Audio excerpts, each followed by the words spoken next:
আসসালামু আলাইকুম। Hi guys, আজ শুক্রবার গাজীপুর বাজার। বৃষ্টির কারণে তয় তরকারির সংকট দেখে একটু তয় তরকারির বাজার বেশি। গাজীপুর বাজার থেকে আজকে গাজীপুর বাজার একটু তয় তরকারি একটু চড়া বাজার হলেও যেতে বৃষ্টির কারণে তরকারির বাজারটা আজকে একটু চড়া। গাজীপুর বাজার তয় তরকারি আমদানি একটু কম, তয় তরকারি কম কারণে পাইকার নাই।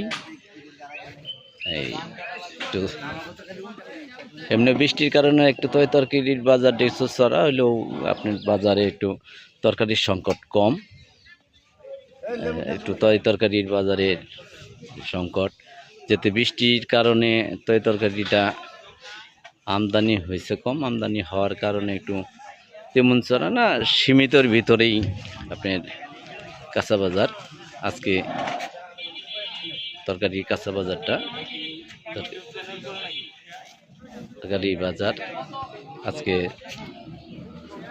পটল কত করে বেচতেছেন? আজকের পটলের বাজার 80 টাকা। একটু বৃষ্টির কারণে তয় তরকারির বাজারটা যেতে একটু সীমিতর ভিতরে আছে, নিয়ন্ত্রণের ভিতরে, যাতে তয় তরকারি একটু আমদানি কম। আর এমনিও আপনি সবার একটু বাজারে চড়া। কাকরোল কত করে বিক্রি করতেছেন? কাকরোল 100 টাকা। এই সীমিতর ভিতরে আছে কাকরোল 100 টাকা বর্তমানে। দেখলেন গাজীপুর বাজার থেকে। ধন্যবাদ।